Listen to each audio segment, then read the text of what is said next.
Welcome to Paradelphia Radio. This is Rick Pruitt once again here on the Toxic Radio Network.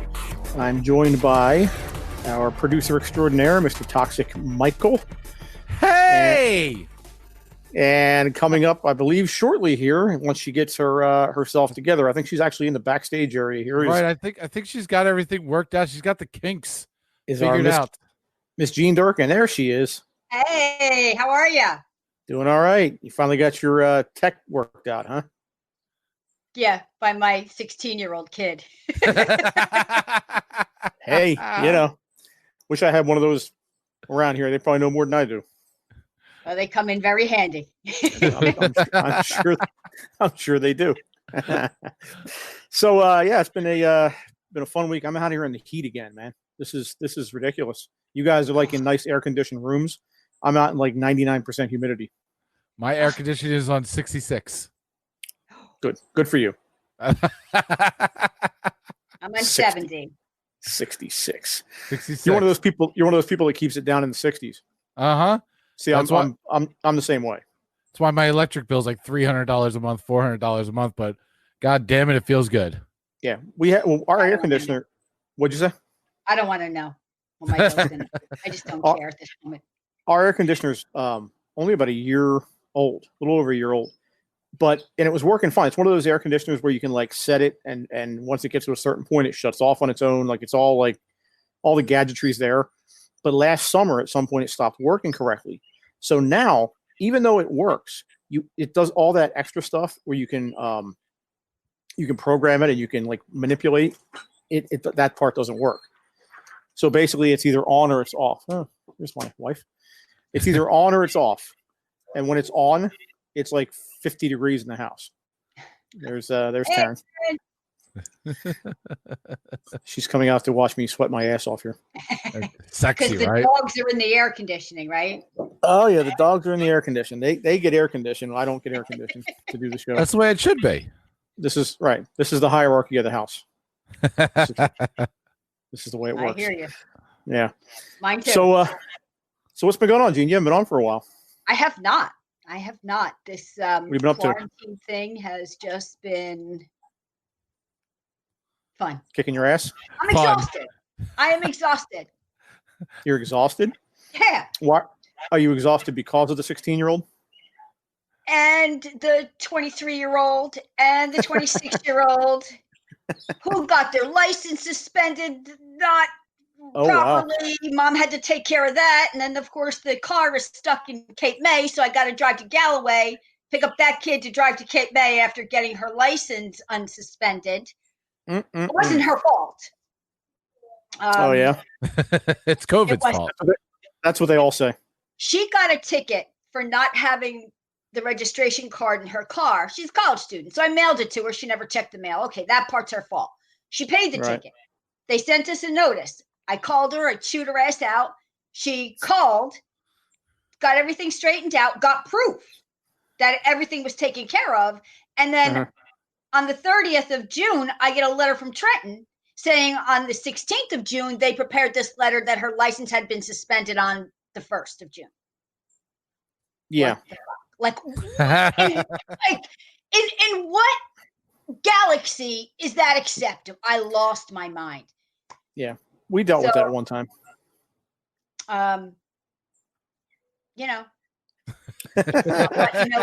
not what you know till you know. That pretty much says it all. And then, this one's been going through some stuff and Kyle's moving out. He's moving in with his girlfriend. So. Aww. Yeah. Wedding bell soon. Yeah. Mother of the bride, or mother of the groom. Mother of the groom, yeah. Maybe we'll do a destination wedding. A destination wedding? Yeah, I could use a trip. This has just been. You're gonna push him for a destination wedding? Yeah. You can't go anywhere. Mom wants to go to Bermuda. Yeah, you can't go anywhere. You can't go outside. I'm very optimistic. Nobody's letting Americans into the country. Americans are not wanted anywhere now.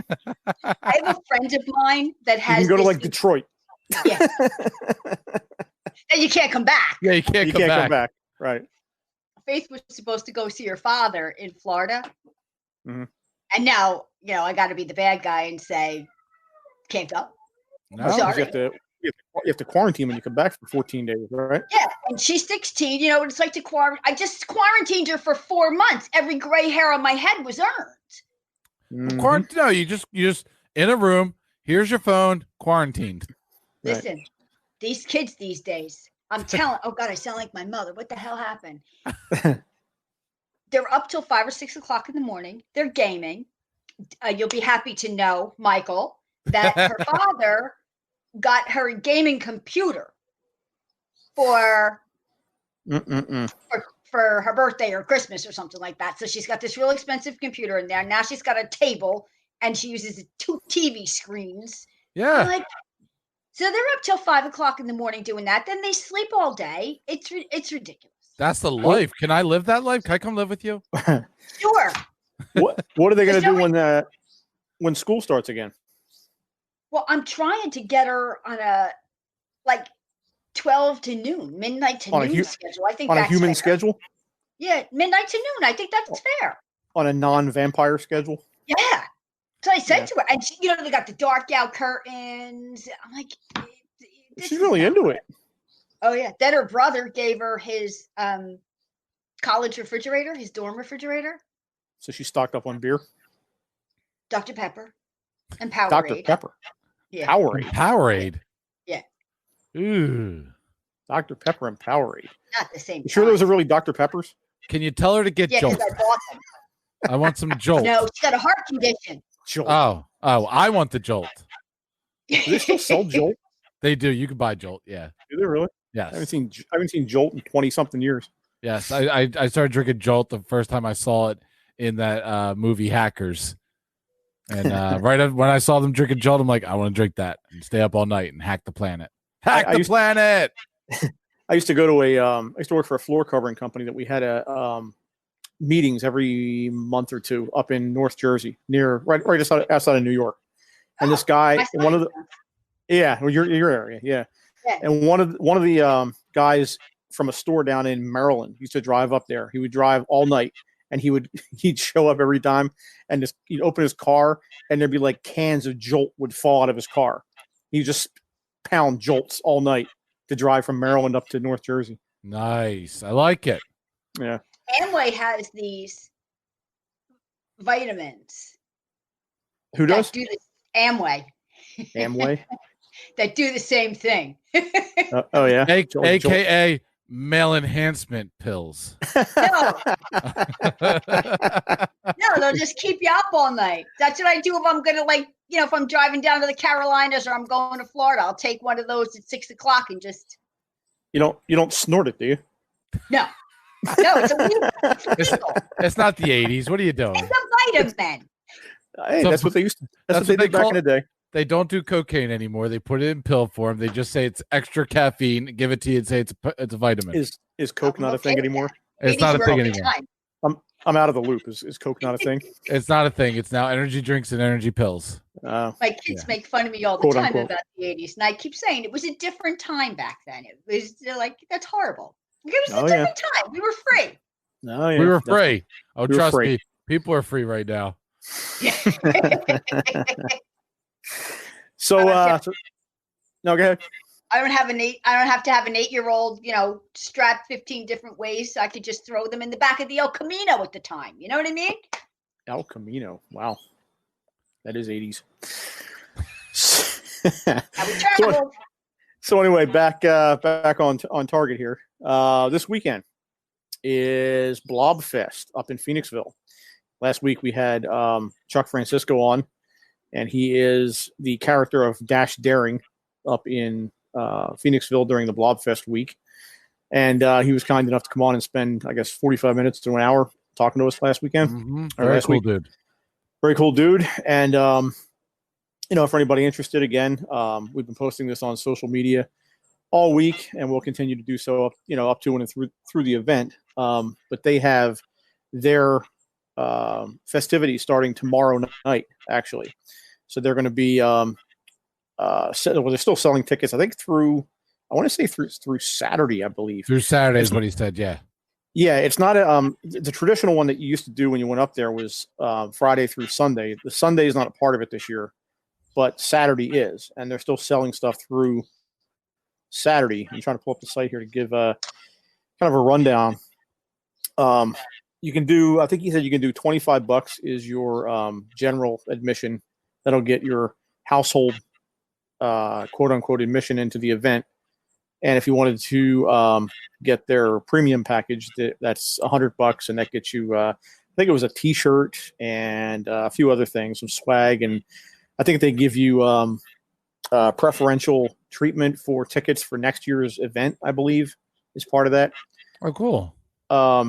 So what this is, I'm looking at this here. The schedule Friday night starts out with the Friday night Stay In, which is basically their stage show from the Colonial Theater, and Ash Daring is hosting that, and that is Blobs Across America, which is, I believe, is one of those. They must have done. I believe what they did. I don't know if you have seen these videos. It annoys the hell out of me, but I guess they took the, took the, what's the word I'm looking for here? Cool thing or whatever. Right. But these videos where people pass things to each other through the video. Yeah. Have you seen these? Yes. Or it's goofy. But it's like one person has like a basketball, they throw it off camera, then changes to another person, they catch it, they throw it off camera. Yeah. Yes. They drop it, and the next guy catches it from the ceiling or whatever. Uh-huh. Yeah. Right. The short films. That's the short films that were submitted to them. These are the final, I think it's 5 films that you can vote on for the winner. And I looked at them. In fact, I posted the link to this on social media about a week ago. And the films aren't that long. I think the films themselves, they can only be like 3 minutes or something, 3 or 4 minutes long. And they all have to be kind of genre related. Some of them are pretty cool. Some of them, some of them were more elaborate than others. So, the production value of a couple of them, you can tell is a little bit higher. But even the ones that don't have that great production value, it's cool. It's people doing stuff with probably their iPhone or whatever, and they put it all together, and it's neat. So there's 5 of them you can vote on, and the winner is going to be announced on tomorrow night. Miss Blob Fest, which I'm not sure how they're doing this if they don't have a live a group of people, but I suppose they're going to vote electronically. I don't know. He didn't. Chuck didn't get into too much of that. Not just no mail-in voting. Just no mail-in voting. No mail-in voting. Please. Yeah. They're not going to do mail-in voting. Like same draft, right? Yeah.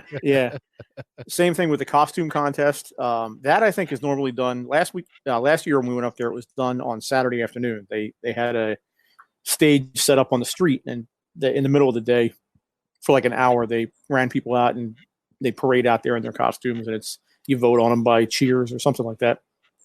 So they're going to do that virtually this year. And again, I don't know how they're doing that, but I guess they'll come up with some ingenious way to do that. And then the home run out. So the thing that they normally do every year is to have the reenactment of the run out scene from the movie when all the kids are in the theater and the blob attacks, and then you see the wide shot of the doors, and they all come crashing out the front doors of the theater. And so this year they're doing a home run out, which basically I believe is people who are submitting themselves running away from the blob out their own door. And then their neighbors wondering what the hell are these crazy people doing that I live next to? Yeah, probably. Yeah, the neighbors are involved, thinking there's really like some catastrophe going on next door. Cops are called. What are you doing? Cops are called. Yeah. So there might be some interesting little subplots there. And then and that's Friday night. And then Saturday is movies. It's streaming movies. They're doing the Blob 3 or 4 different times throughout the day, but they're also peppering in A Bucket of Blood, Little Shop of Horrors, and The House on Haunted Hill. Oh, nice. At night. And in the middle of that, around 6:15, is going to be Mr. Lobo's Spook Show. Yes. Which we went to last year. My nephew and I went up there last year, and we sat in on that. And that's neat. That's it's basically if you don't know what a spook show is, it's an old term. It's an old thing that used to be done back in the day when I guess our parents were younger. When you'd have like a midnight movie showing, a midnight horror movie showing, they would advertise a spook show, and they would normally get a magician or somebody to come on and do some kind of magic tricks, and it was a whole like 45-minute to an hour long spiel where they had people come out to the audience and scare people in the audience, and the end of the spook show was always where they would shut the lights out, and it was the theater was all dark, and they'd have some kind of, it was all different. Sometimes they did something that came at you from the ceiling. Sometimes they had people sneak down the aisles, but it was some kind of a scary thing that happened in the dark, and then they would pop on the movie and you'd watch the movie. And that was kind of just a traditional thing that they did for years back in like the 40s, 50s, when they had the old theater shows, you know, the midnight movies back in the day. Right. So Mr. Lobo, who is a current day horror host for Cinema Insomnia, and we interviewed him last year as well. Real great guy. He's doing that. He's hosting that again this year. So he puts on it's almost like a vaudeville show. It's very vaudevillian, you know, people coming on and kind of playing parts during the show, and you know, the movie comes on and they interrupt the movie to do different stuff, and it's you know, it's hokey, you know, it's interactive, but it is what it is. It's kind of just a throwback to what used to take place, you know, 50 odd years ago. So it's neat. And then they also have there's also merchandise tables that are done virtually this year, which is kind of neat. Wow. So there's nobody up there for the street fair. There is no street fair, but what they're doing is they have a link on the Colonial website, Blob Fest page. You can link to the merch tables, and they actually have a list of all these different merchants and links to their. Sometimes it's an Etsy shop, sometimes it's a Facebook page, sometimes it's a website. But all these different places and businesses that are selling their wares, they're actually doing it virtually this year. So that's pretty cool. So if you'd normally take, you know, some money up there to spend on merch and T-shirts and, you know, odds and ends, you can technically still do that. You're just going to do it online, you know. Mm-hmm. So they're trying to work around this mess this year, and hopefully it'll go back to normal next year. But it's they're putting together a pretty cool little show. So we're kind of excited about getting involved in that, and you know, we talked to them. We talked to Chuck a little bit about coming up there in the fall for their what they call it, Splatter Fest or whatever it is. Yeah, Splatter Fest horror movies. Yeah, the Colonial does these theme, I guess, weekends or theme days every few weeks where they have a certain genre of movie or something, and they're basically showing whatever that genre is. And in this case, they have a Splatter Fest that's kind of all it's not the hokey monster in a suit kind of horror. This is more visceral type of 1970s ish stuff you would see maybe at a late night drive-in, you know, what do they call that? Pulp horror, or, you know, that kind of stuff. Pulp Fiction. I like that movie. Pulp Fiction. Yeah. But that's what they're doing in the fall. But, you know, that's another story for another day. But yeah, we obviously support them, and hopefully they do well this weekend. Yes, I hope they do fantastic. It sucks that, you know, it has to be done this way, but at least it can continue. And like I said when we had Chuck on last week, it's more about the family reunion of the people that get together, and also the fact that this is something that is entertaining for the whole family. As Gene was saying earlier, people being quarantined or home with their families and wanting to kind of choke each other like Homer choking Bart Simpson. This might be something as a little distraction from all the craziness that continues to go on in the world. Right.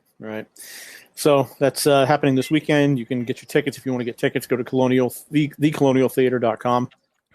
There's links on there right up on the front page for Blob Fest. You can follow the links. And like I said, tickets are $25 for the weekend, $100 if you want to get the premium package with the merch and all that stuff. Awesome. So it's a cool deal. All right. So, Mike. Yes. There's something we haven't done for a few weeks now. Quite a few weeks now. Hug? That's one. Okay. There's definitely that. We haven't. I miss our hugs. They were good hugs. But there is a cool segment that we did for quite a while that we haven't done for a while, and you were on it. Is it what's Mike sitting on? That is a new segment that we're going to start right now. Look, an Xbox controller. That would have been my first guess. I was supposed to go to Walmart today and pick up a can of spray air, for the the keyboards. Oh, right. It's to fix Kyle's controller. His controller's stuck. Gene has random thoughts. He had the controller up, and I'm like, shit, I didn't get the controller fixed for tonight. Yeah. Oh no. Well, they'll be held to pay tomorrow. I've played with a sticky controller before. It's okay. I'm sure you have. So, okay, what have we not done for a while, Rick? We have not done Stump Skeptic Mike. You're right. Here we go. From the dank, mildewed crypts far below Toxic Network Studio, it's Stump Skeptic Mike.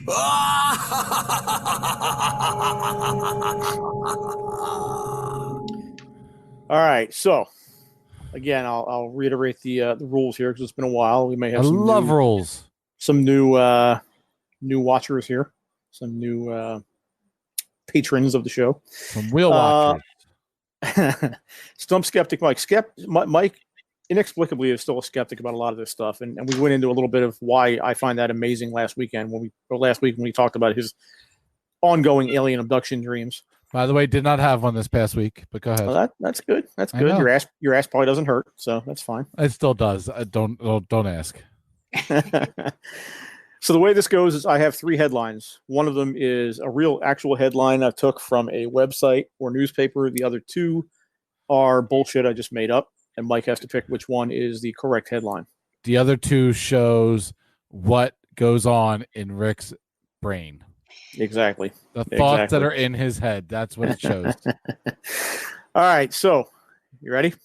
I'm ready. All right. First one is Japanese DMV office plagued by ghosts appearing on driver's license. Japanese DMV office plagued by ghosts appearing on driver's licenses. Okay. That's okay. Go ahead. All right. Number 2, unidentified fireball over Texas collides with 4th of July fireworks display. Unidentified fireball over Texas collides with 4th of July fireworks display. Okay, that's a weird one too. And the third one is 750 million genetically modified mosquitoes to be released in Florida. 750 million genetically modified mosquitoes to be released in Florida.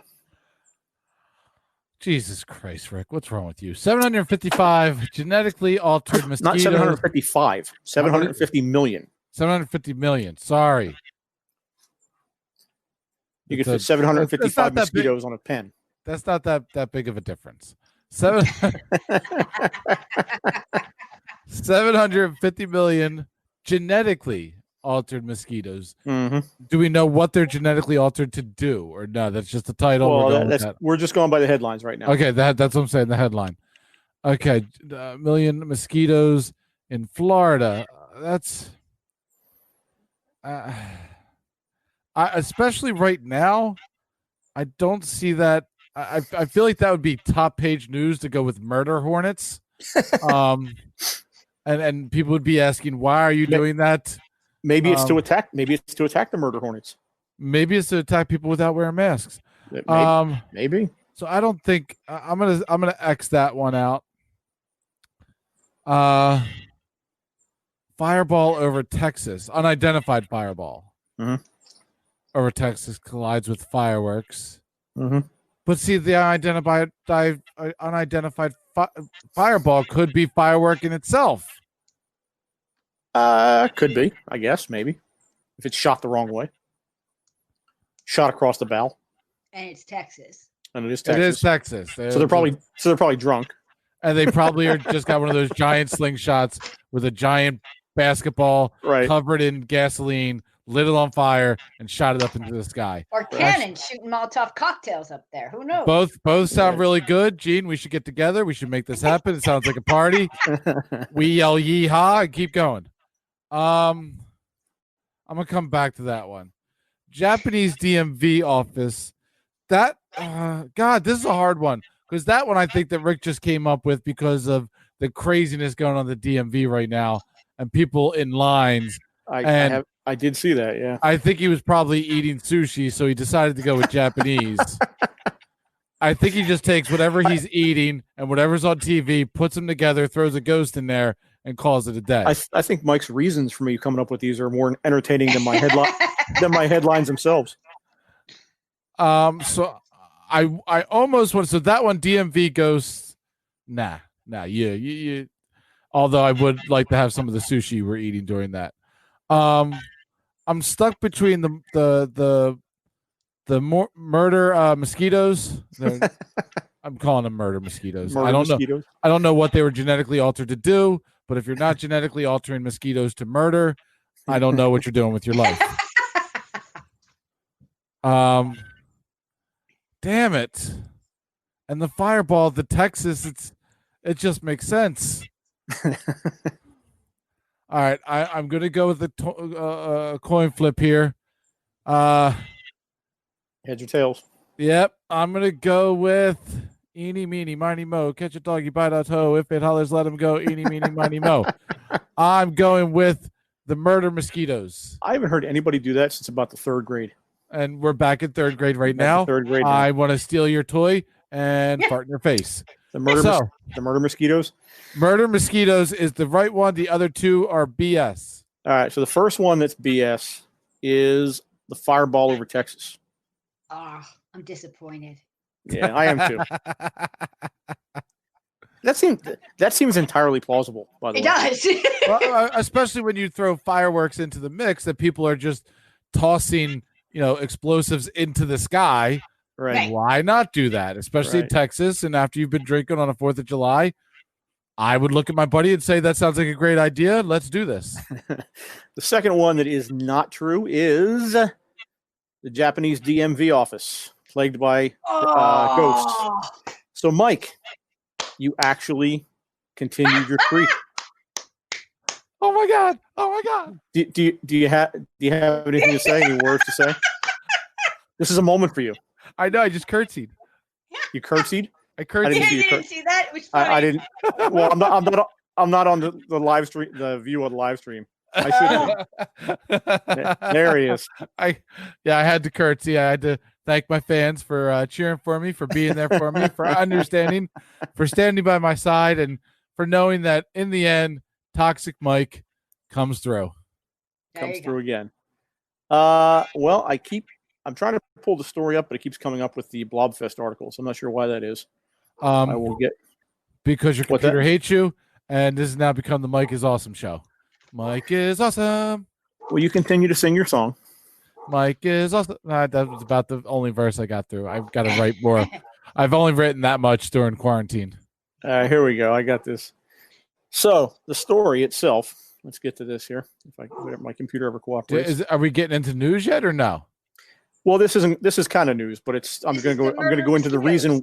Right. Oh, the murder mosquitoes. Sorry. Go. Yeah. I apologize. I'm jumping down your throat. You're so excited about winning. You're completely out of left field. I am. I need to go do a shot. So this says, where are we here? 750 million genetically modified mosquitoes to be released in Florida. 2020 is well and truly shaping up to be a year straight out of a sci-fi movie.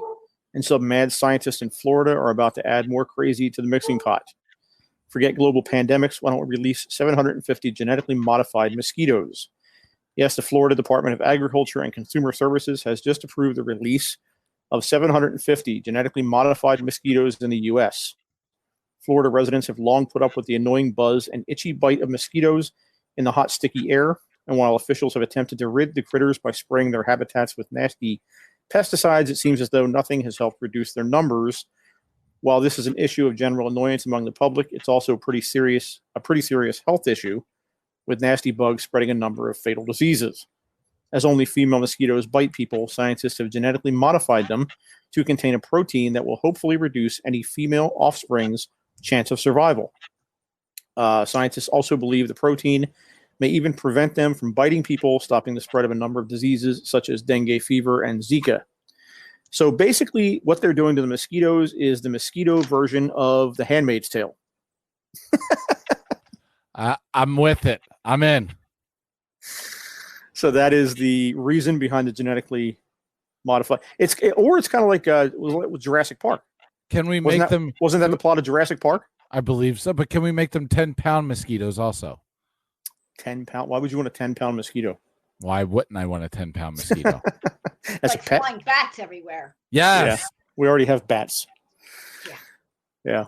All right. So why don't we do this? Why don't we take a break here and come back on the flip side, and we'll do some Paranews.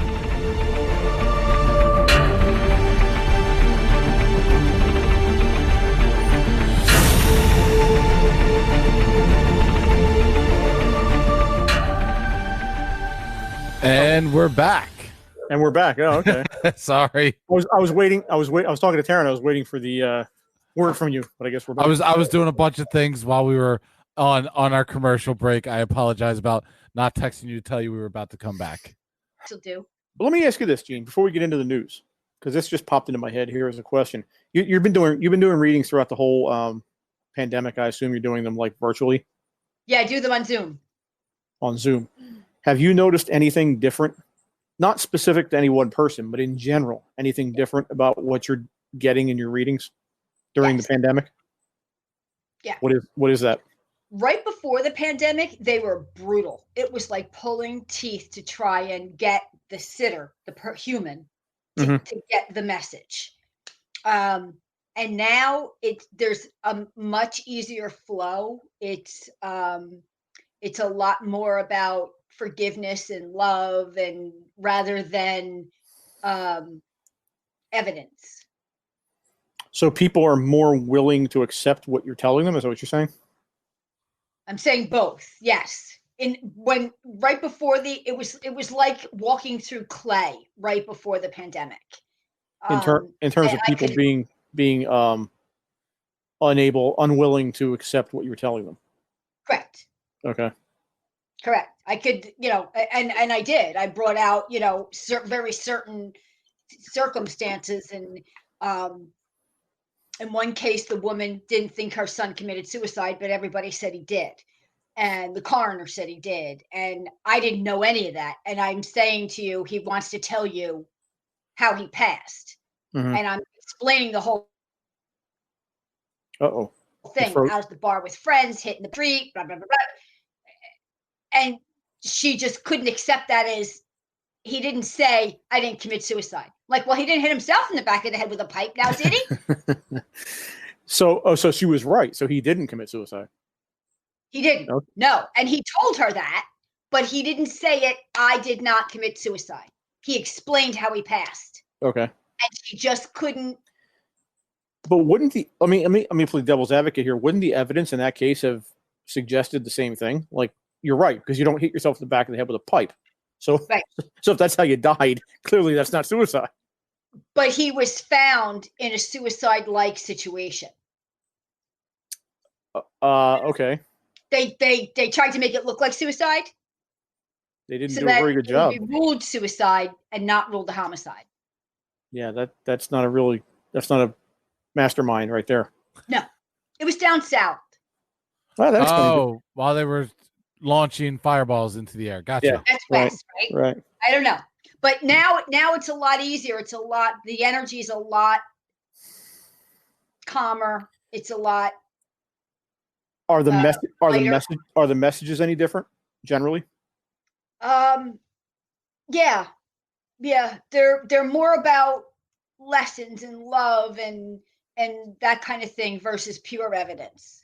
Has anybody given you information about the general future of when all this mess is going to clear up? Yes and no. Because I'm sure that's questions people have asked. It has to be questions people have asked. I ask all the time. Oh, you ask. Okay. I'm like, come on. Right. But, one of the reasons for the pandemic was to learn that we're all one, and to, learn that love is the most important thing, and that we all have to get along, and we're all here for each other. And that went to hell in a handbasket. It seems to be going the other way, Gene. Yeah. We did not learn that lesson. No. Way the other way. No. Like they couldn't have done any worse. You've got people throwing fruit all over stores, yelling, "I'm not wearing a mask." But we went from the fear energy of the pandemic in the beginning, where people were freaking out when we first started wearing masks and first started going to supermarkets, and the panic buying, and right. if we had learned it then, and we had left some stuff for our fellow man and shared everything, and if this might not have come to be. But energy is energy, and if you ramp it up like that, it's just going to keep on rolling. Mm-hmm. Yeah. Unfortunately, I don't see this coming to an end anytime soon. So, I mean, I didn't think it was supposed to last this long. I honestly didn't think it was going to last till the end of May. Yeah, I don't think anybody did. I mean, that's, insanity. I was supposed to go see Guns N' Roses this past week. Yeah. We were too. I told you that. Yeah. I remember I told you that when I got the tickets. Uh-huh. Karen finally knows I got her the tickets, by the way. Oh, thank you. It's a good thing to tell her. Yeah. Well, because her birthday was like a month ago, so I had to let her know. By the way, I did do this for you. We can't go. We can't go. That's okay. I said I bought these tickets, but now we can't go. Yeah. We had like 4 or 5 concerts to go to this summer. It was going to be a great summer for music. And then all just went to hell. Mm-hmm. I'll sing to you. Just call me late at night. Will you? I will. All right. Yeah. Now I'm like addicted to YouTube. Yeah. Well, a lot of people are getting addicted. Start watching David Dobrik. Okay. You've mentioned this name before, and I think I ripped it apart. I'm addicted. David Dobrik's this like young 20-year-old guy who is a YouTube sensation, and I'm addicted to his friggin' videos, and I watch him like all the friggin' time. And what does he do? He just does crazy antics, but it's like Jackass, but if you dumb down Jackass to a 4-minute and 20-second clip. Get it 420. So if you cut it down to 4 minutes, so it's little bite-sized clips for you to enjoy, but you get into a rhythm where you just start watching one after another. And he's a millionaire with a Tesla living in Hollywood Hills. I'm not sure you can dumb down Jackass. You can. Come hang out with me and my friends when we're drinking. I've been there. I've seen that. Yeah, you have. We're not adults at that point. We're not adults. Not at all. Nobody should ever look at us and consider us adults at that point. You're not even 8-year-olds. No, we're not. We're drooling. We don't care. We want to be carried. Yeah. Like infants. I've been watching this guy on YouTube who goes around and does vlogs about interesting, mostly Hollywood stuff, or buildings, or old stars, or mysteries, or how they died, and that kind of stuff. Right. So. Yeah, you sent me a video the other day we watched, the near-death experience. Yeah, I just got the book today. Oh, yeah. So I'll be doing that this weekend, little near-death experience light reading. And what was that guy's name? Yeah. It's on the book. Abu Dhabi. I think so. Peter Panagore? Peter Panagore? Yeah. Sounds like a fake name. He's funny. He's an ordained minister before the whole near-death experience thing. And he talks about, we were dropping acid and we were doing this. I'm like, what church do you minister at? Because we're going. Well, that's my kind of religion. Yeah.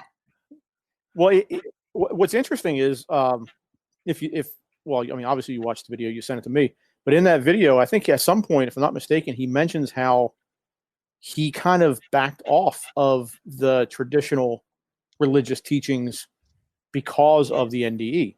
Yes. So basically it was a situation where he was in a nutshell, he was on a hiking trip, rock climbing or something he was doing up in a really cold, I forget, it was Montana or somewhere freaking freezing cold. And he basically got hypothermia and had a near-death experience on the side of the mountain, and went on this big, long excursion down the tunnel, and had his life review and, all this stuff. And talked about what I've been saying for years about how different hell is. Yeah, like you create your own hell. Yeah, because there's no real hell, but you have to go through all the pain that you have caused everybody else, and you have to feel that. Right. Well, a lot of people say that. Yeah. Mike, nice. Mike, you got some. You're like Jacob Marley.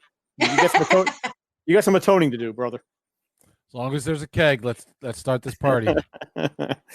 But yeah, it was interesting. It was an interesting take. It wasn't necessarily anything new, I guess. Like it was pretty standard, if there is such a thing as a standard NDE. But it was interesting because it was it was a priest. Like I said, I thought it was the best explanation I've heard so far. Yeah, it was an easy to follow narrative, I guess. Yeah, and with the time, and because there's no time there, but yeah, they asked him how long he was out, and he said he really didn't know. Long enough for his buddy to think he was dead. However long that would be, a few minutes, I guess. But to him, I guess it was, hours, if not longer. Well, that's my experience with St. Michael. I mean, if you what it felt to me, it felt like 15 or 20 minutes. In actuality, I don't know, 30 seconds, a minute, maybe. Yeah. Well, I was telling, I swear, I didn't make a big deal about this, but I did mention it the other day. It was this morning or yesterday. I went in the morning. I guess it was about, I don't know, 10 o'clock or something. And and Taryn was still asleep, and I talked to her for a minute, and I went back in the living room and I sat down and I started to read. And I read this book. I've been reading for a while. It was like a chapter and a half I read.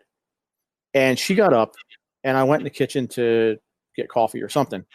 And I looked at the time, and it was 12:30. And I thought, my first thought was, oh, that clock is broken, because it couldn't possibly be 12:30. Like, all I did was go in, talk to her, sit down, read a chapter and a half in this book, and then get up. It felt like maybe a half hour to 45 minutes. But it was 2.5 hours. Now, I don't know. Like, it was just weird. Like, it's very strange that time is definitely speeding up. Time is speeding up? What does that mean? Yeah. What do you mean time is speeding up? We're going into a higher vibration. We're going into a higher level, and time is speeding up. That happens. Well, that's not good. No. Well, I mean, it is, but it isn't. It's not good for me because I need every minute I can get. But well, that's what I'm saying. Yeah, I mean, we're not 15 years old anymore. We're not. You don't want time to speed up. Speak for yourself. not mentally, Mike. Oh, sorry. Yeah. Yeah, I lose hours sometimes. Yeah, it's weird, isn't it? Yeah, I mean, that particular day, like, I don't know, like, it was just bizarre. Like, it just felt, and honest to God, felt like it was maybe a half hour, 40 minutes or something, and it was 2.5 hours later, and I still, it's like weird. Like, I just don't, and it wasn't like there was some kind of abduction thing going on. Like, I was sitting there reading. Maybe your soul traveled. What happened now? Maybe your soul traveled. A little astral traveling there. A little ass travel. Ass travel. My soul travel. Well, I was reading. Is that what you're saying? Yeah. So I was distracting my eyes, and my soul traveled. Is that what you're saying? Yeah, kind of like when you go to sleep. It does. It happens. Okay. So would that cause time to pass like that? Yeah, because time's still going on, but you're busy elsewhere. I don't want to tell you guys where my soul goes. Dirty places. The bathhouse down the road. It's not me. It's my soul. I can't be blamed. Yeah. All right. We're going to do some news. All right. You want me to kick it off? Let's hit it. From the four corners of planet Earth, from the far reaches of the known universe, you can run, but you cannot escape. Paradelphia News.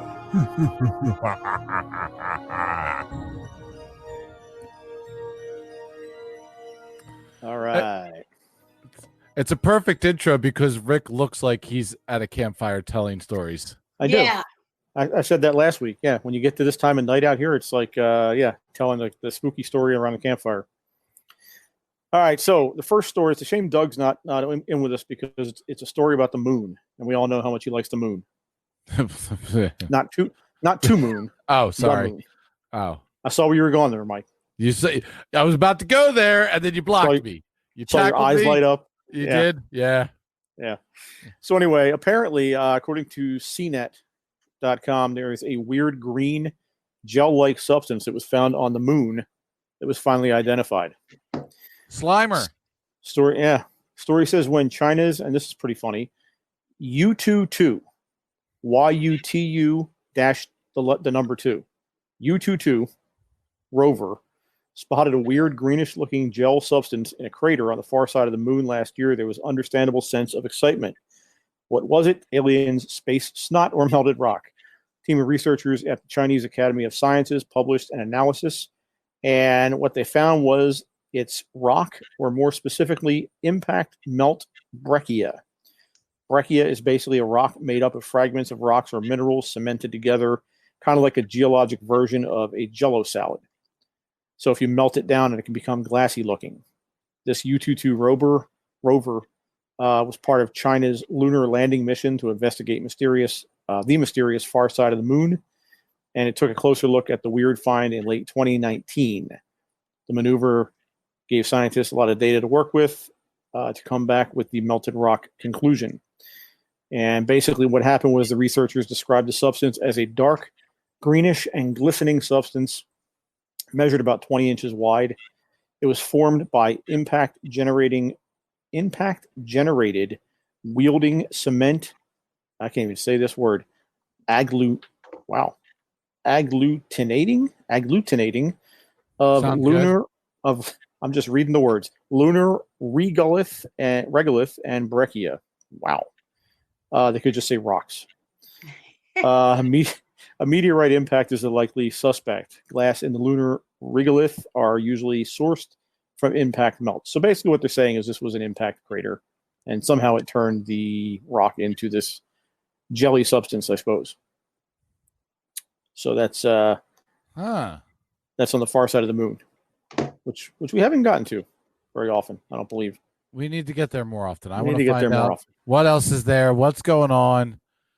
I need more answers. Have you ever done the thing where you isn't there a thing with that song and was it the Wizard of Oz? You play them together. Is that Far Side of the Moon? Something like that. You smoke some weed, you do some acid, you watch the Wizard of Oz, you play a record backwards, and it syncs up. But no, it's not backwards. You play it forward. Right. You sync it up at a certain point, and it literally talks about the things in the movie. Right. Some weirdo figured this out. Yeah, it's one of those Dark Side of the Moon. Old rock songs. Dark Side of the Moon, yeah. Yeah. Laura got it. And hi Melly. People have. What's that? What kind of time do people have? Hey, Mel? You never heard of this? No. It's been a thing for years. Yeah. Really? Yeah, where you been? Come on, get with it. Come on. Get with it, huh? I can't believe that you thought it was Far Side of the Moon. I'm being heckled by my wife. So that's the best heckler. That's what she does. She sits out here and heckles me. Let's move on. Since I'm being heckled. 1947 French film apparently predicted cell phone use.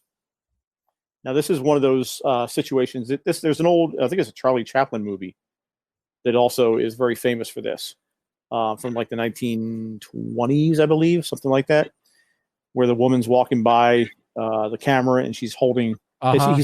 He's filming, like, it's not a movie. It's actually him filming. I think it was part of a movie, but what they used to do is actually film like a real crowd for crowd scenes in a movie. They would just go out and sit in a busy area and film the crowd and pop that into the movie before you had to have sign offs on all the all the waivers to appear in the movie or whatnot. But anyway, there's a scene in one of his old movies where the woman is walking by the crowd and she's holding something up to her ear. Looks like she's talking on a cell phone. I got one of those clips right here I'm playing right now, where the woman walks by a zebra and she looks like she's holding what looks to be a cell phone up to her ear. Walks by a zebra? Oh, yeah. Yep. This is a different Oh, clip, yeah. but yeah. Oh yeah. Right. And as she walks by, it looks like she's holding Yeah. what seems to Yeah. be. Yeah. So that's an example, right? That's an example of it. It's not the one I was talking about, but Not it's the just, one you were talking about. Yeah. It's just another example.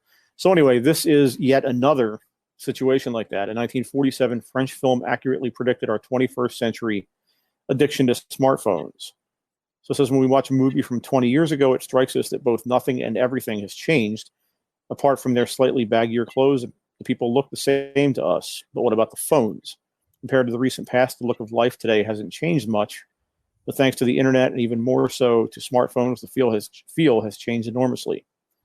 Most literary and cinematic predictions of the future got this exactly wrong, envisioning flamboyant aesthetic transformations atop completely unchanged forms of human behavior and society. But more than 70 years ago, J.K. Raymond Millett's film Television Ole de Demon, which is basically Television Eye of Tomorrow, seems to have scored the bullseye few other visions of the world even aimed for. This is one extraordinarily accurate prediction in a world of science fiction. In the world of science fiction, wrote William Gibson as he tweeted out a 4-minute clip of the film that has recently gone viral. Though long regarded as a sci-fi prophet, Gibson is the first to admit how little about technology he's actually accurately foreseen. His breakout novel Necromancer, for instance, features 21st century hackers making calls from public telephone booths. Hence, the impressiveness here is the actual 21st century, of this vision of the future in which people stare near constantly down at screens of their handheld devices, on the train, at the cafe, in the street, on collision courses with fellow screen watchers on foot, and in cars. These handheld televisions remind us of our mobile phones in more ways than one, not least in their being scuffed from sheer use. As with every astute prediction of the future, all this may at first strike us, denizens of the actual future, as mundane, until we remember this prediction was made in 1947. Wow. Produced as an educational film, Television first shows and then tells the eponymous still novel technology works. Hip Hop Anonymous? Yes, that's it. And then goes on to imagine the forms in which it could potentially saturate modern society. These include not just the aforementioned miniature television devices in public places, as scholar of television Ann Weber puts it, but professional meetings conducted via picture phones, cars equipped with television screens, and shops promoting their goods on television.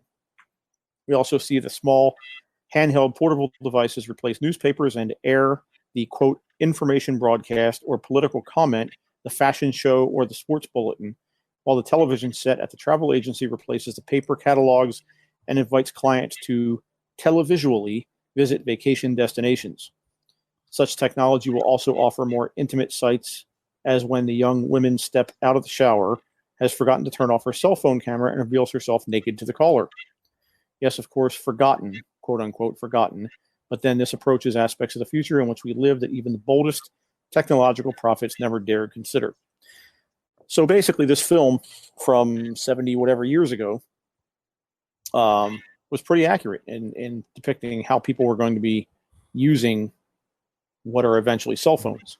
Yeah, and while you were telling the story, I actually found the video and started playing. I'll go back a little bit, where it shows like the two men staring down at their phone, their devices so much that they walk right into each other, right, and walk right in front of cars and all this other stuff. Right. Yeah, it basically looks like a little radio or a little old-fashioned radio with a television on it. So they didn't actually get this quote-unquote iPhone cell phone part right, but in general, the reactions of the people, the way they handle the technology is pretty accurate. That's a pretty damn good movie prediction. I'm a huge fan of Back to the Future, and people always look back at Back to the Future too, and there's all these videos of what did they get right, what did they get wrong. Because right. Movies that try to, it's very difficult to try and assume or guess at what's going to be going on in the future. This one is pretty damn spot on, even with the TVs in the car and the way that people are just staring down at their phones, walking through city streets and walking into each other That's pretty damn impressive. Right. And Back to the Future they have a few of those moments too. Yeah. I know that the one that I remember was they almost predicted the Cubs World Series. Almost, accurately. Yes.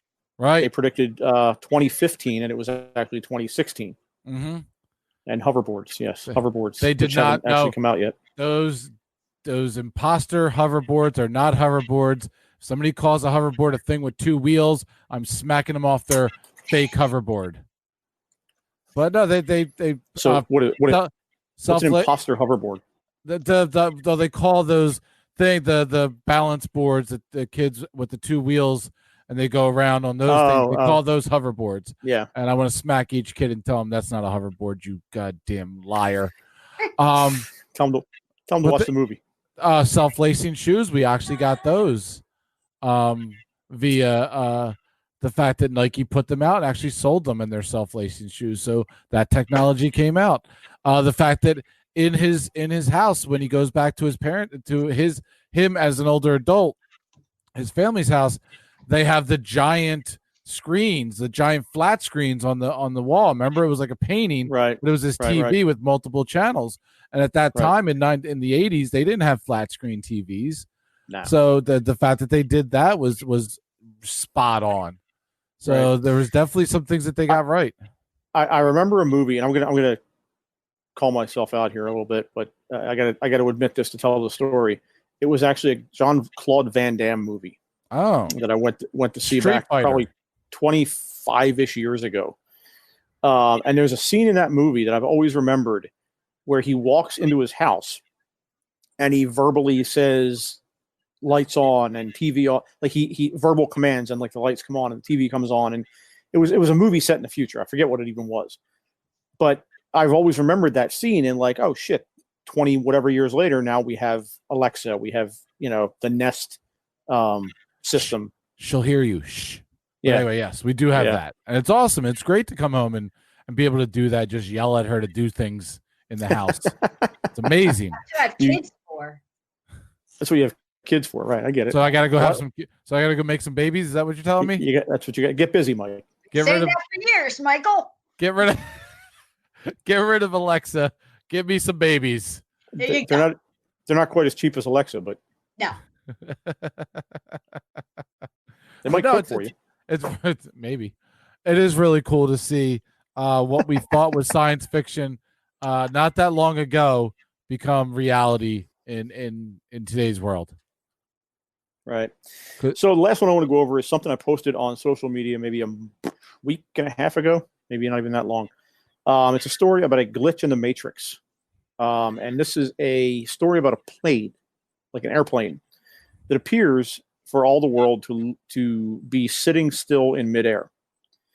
So if you go back, maybe, like I said, about a week and a half ago on Facebook, I posted this link where the story says intriguing footage shows an airliner seemingly hovering motionless in the air, but is it just an optical illusion? This peculiar video was filmed from a moving vehicle and shows what appears to be an airplane hovering just above some nearby trees. That plane looks like it's just hovering. The man behind the camera can be heard saying, looks like a big one as well. Look at it. For real, it looks like it's just hovering there. And as the video continues, he winds down his car window to get a clear look at the plane. And sure enough, the airliner does not appear to be moving, but literally hovering in place in the sky. And one user on the website it was posted on said the plane is just flying into a really strong headwind. It's getting enough air under its wings to generate lift, but I'm guessing the pilots just don't want to give the engines more throttle because they're trying to land. Now, I don't know where this opinion comes from or if that's how planes actually handle strong headwinds. I know nothing about piloting. What I can tell you is if you look at the damn video, we're watching it right now. Right. It looks for all the world like that plane is just sitting in midair. Absolutely. That's weird. And yeah, now I've seen planes out car windows for my entire life. And I get that there might be some angle, like some sweet spot angle where it might for a second appear that a plane isn't moving. But that plane like when that happens, that's only for a couple of seconds.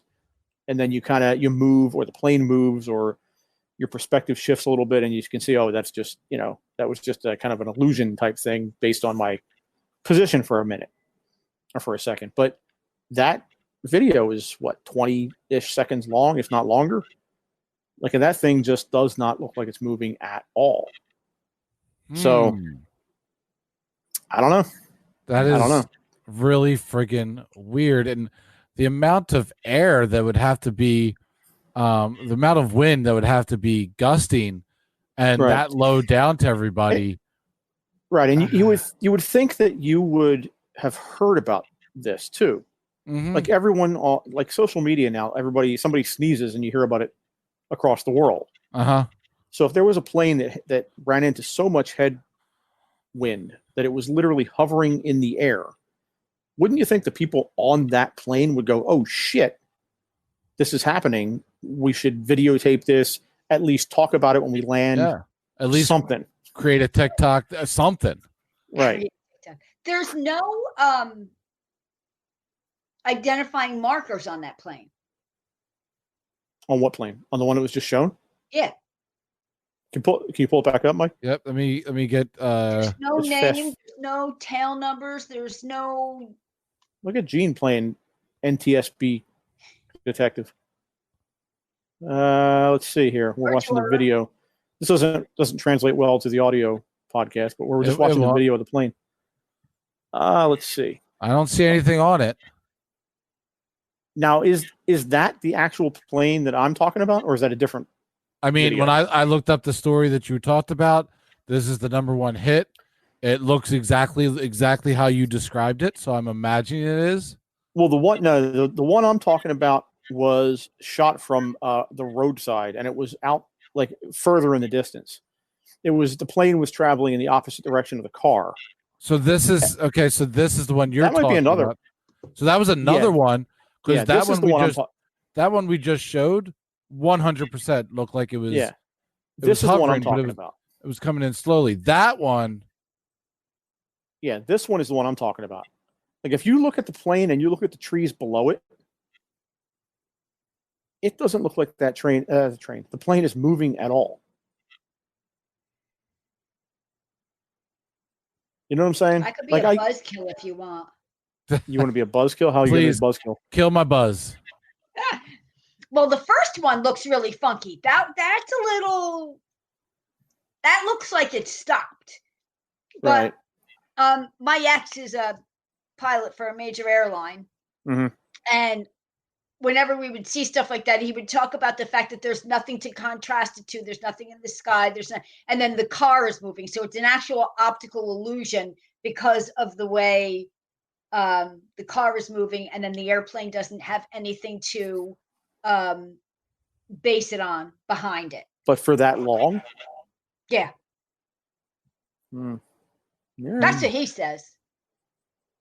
Who knows? Can he be trusted? Anything else he says, so why should I believe that? I don't know. Can he be trusted, Gene? No, absolutely not. Absolutely not. I don't know him. I trust him. He's a good pilot. Yeah. That's all you're getting from me. That is definitely something that if I saw on the side of the road, I'd be like, holy shit. So yeah. All right. So that's those are the news stories I pulled up for the show tonight, but I just thought that was kind of interesting. Especially that one that kind of blew my mind when I saw that and posted that a few days ago. All right. So one of the other things I wanted to mention before we go, I started doing this yesterday. I think it was yesterday I posted our little parabites. Yes. That's an idea I've had for years. I've played around with off and on over the years. What I'm trying to do is to basically throw out little snippets of our show. A lot of times people don't CML.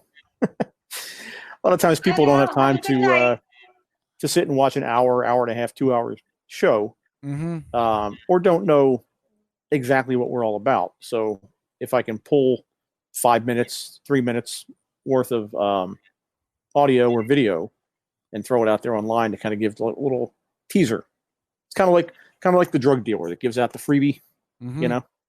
So that's what we're doing. So we're going to try and do that every week or most weeks, and throw a little snippet or two from each show out there on social media, so you guys don't have to sit through an hour and what are we on now? Hour and 10 minutes. Yes, give them just a taste.